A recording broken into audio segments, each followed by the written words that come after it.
bored now. There's a feeling among some people in the tech community that the next iPhone looks too much like the last iPhone, which looked pretty much exactly like the iPhone before that. Apple's design has become stale, they say, iterative, boring. I wrote that back in September of 2013, after the iPhone 5 was announced. Even though it had a taller screen and unibody frame, it still looked far too much like the iPhone 4 and 4S, in that it was still a rounded rectangle with flat sides, a home button, and a screen. A few years later, the iPhone 5S version of that design came back as the iPhone SE, and all we heard was how great a design it was, and how happy people were to have it back. Ditto last year when the new iPad Pros returned with their own retro flat sides. And now we want that design back on the iPhone as well. Because we're people. We're easily bored, but we hate change. That's why everything old is our favorite new again. But it's also why we often need to step back and get a little perspective. So, hit subscribe, Avada Kedavra that bell dingus so YouTube will actually tell you when the next video goes live, and then let's get into it. I'm Rene Ritchie, and this is Vector. Now, yell at me in the comments if you've all heard this one before. TikTok. There's an all-new, or at least fairly new, phone design one year, but then just something iterative the next. The new one is super exciting and overwhelming, but then the repeat is just not that whelming at all. I'm talking, of course, about the Samsung Galaxy S5 and 6 and 7. No wait, the S8 and 9. No, I'm kidding. Gotcha. Did I get you? I'm actually talking about the Huawei P20 and P30. No, sorry, I'm talking about the Moto Z3 and Z4. I mean the G6 and G7. No, Pixel and Pixel 2 and Pixel and no, stop, just stop. Exact size of bezels and number and placement of buttons and colors and textures and a few mechanical keyboards and choochers what raise and lower a few cameras here and there aside, you get the idea. Phones are phones. The iPhone 3G was so much like the original iPhone that Apple didn't even give it its own model number. It was just considered a variation on the first with 3G, GPS, and a full plastic shell instead of just a plastic skirt. And the 3GS was all but indistinguishable from the 3G. iPhone 4 was a new design. Sure, screen and home button and all that, but so industrial, so bronze, so Leica. But iPhone 4S just boosted the internals, and yeah, fixed the antenna. iPhone 5 and 5S, well, I led with the complaints about them right at the top. The iPhone 5 was taller than the iPhone 4, of course, and had an aluminum unibody rather than a steel or glass sandwich chassis, but round wrecked gonna round wrecked, right? iPhone 5S was basically rebuilt at the atomic level, but deliberately made to look like the 5, even though the amount of effort put into it could have easily made it look like anything. The iPhone 6 and 6 Plus were big and bigger and rounded and roundeder.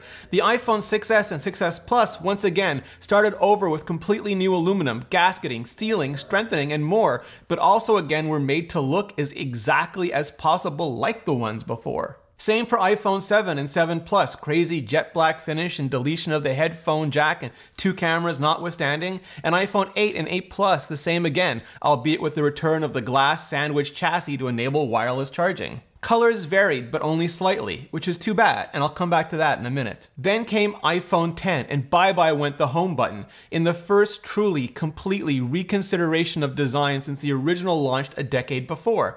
Except that, yeah, if you held it just right, it looked a hell of a lot like that original.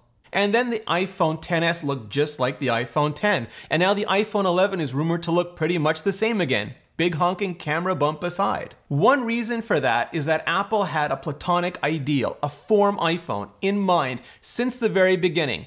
It's evolved as technology has evolved, and it's gone from curved to flat and back again in the detailing, but year after year, it's been a relentless drive towards that ideal, that naked slab of glass with as little as possible of anything or everything else around it. And there are ideals for an object with a screen that we can hold in our hands and fit in our pockets, and that can efficiently display the text and graphics that we want to display. Some form of rectangle round it to take some of the sharper edges off just makes the most sense. That's why pretty much everyone is pretty much still driving in that direction. Another reason is that when the casing is static, it gives every other component team a static target to aim for. It's why we used to talk about 1 year being an external upgrade and the next internal.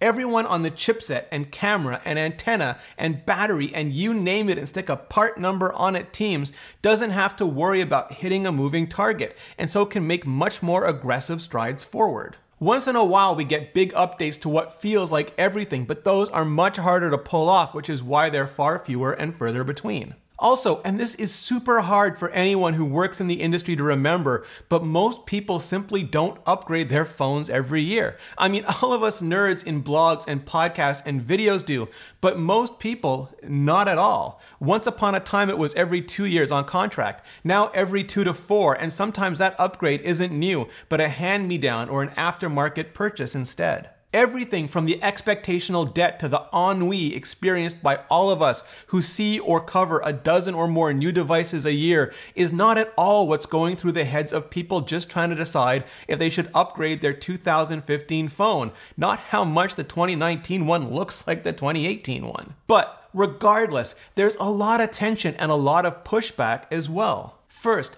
as much as we hate change, and change for change's sake is often folly, wow howdy is new and different, fun and exciting. We experience a very real hit when we first see and first get something that feels really new and fresh. It lights us up. And that's why when we don't get something new and different, never mind how sensible and practical it is, we don't get that hit either. We don't get lit up, we get let down. Like palpably, we can feel it. Second is fashion, or more appropriately, trend. We don't just like to feel something new. We like to be seen with it so that others have to feel something when they see us with something new as well. It's what lets us show off, front, flex, whatever it is you want to call it. We can't be seen having the latest and the greatest if the latest and greatest part of what we have can't be seen. But that doesn't really require change. It requires the illusion of change. Don't change our ports or take away our home buttons or headphone jacks. We'll freaking cut you. But make us feel like it's new anyway.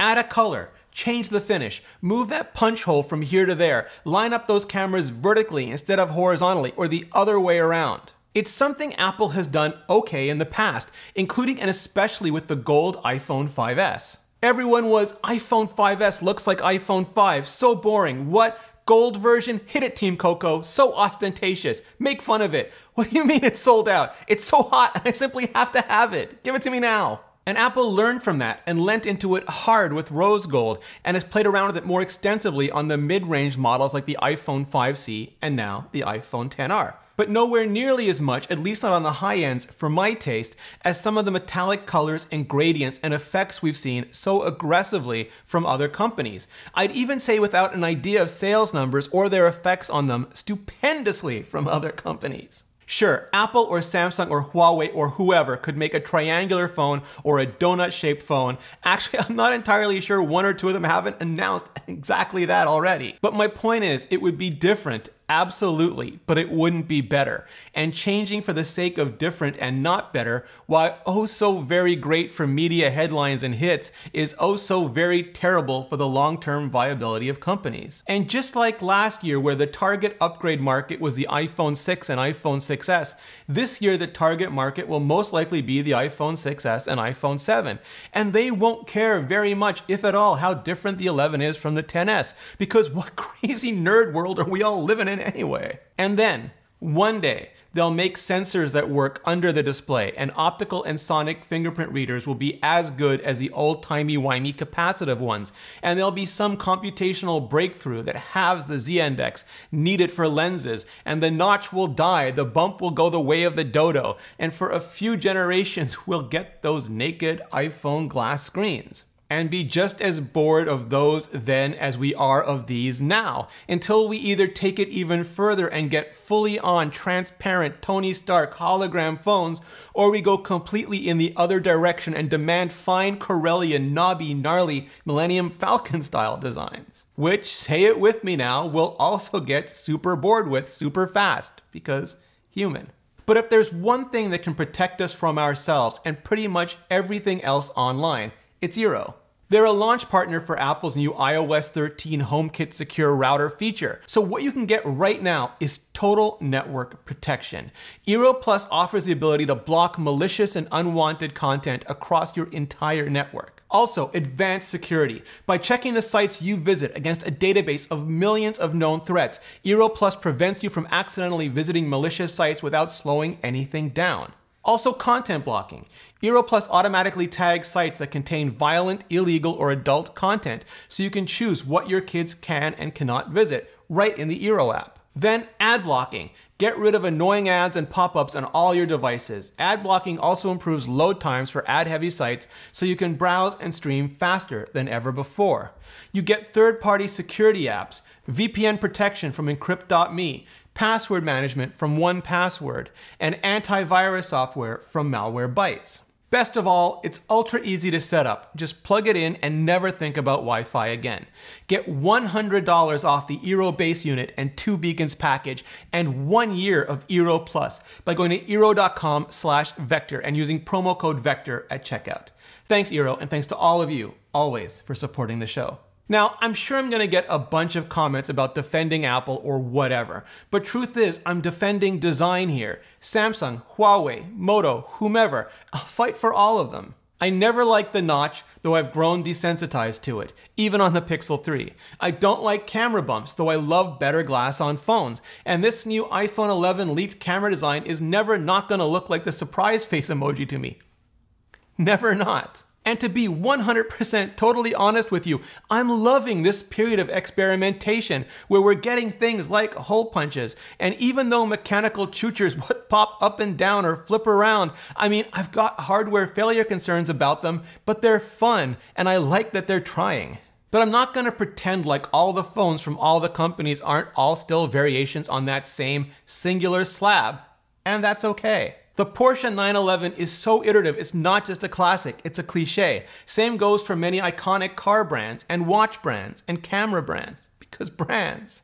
What I'm defending here is us. We deserve good products, not dodgy ones that get a crap ton of attention but can't or won't ship.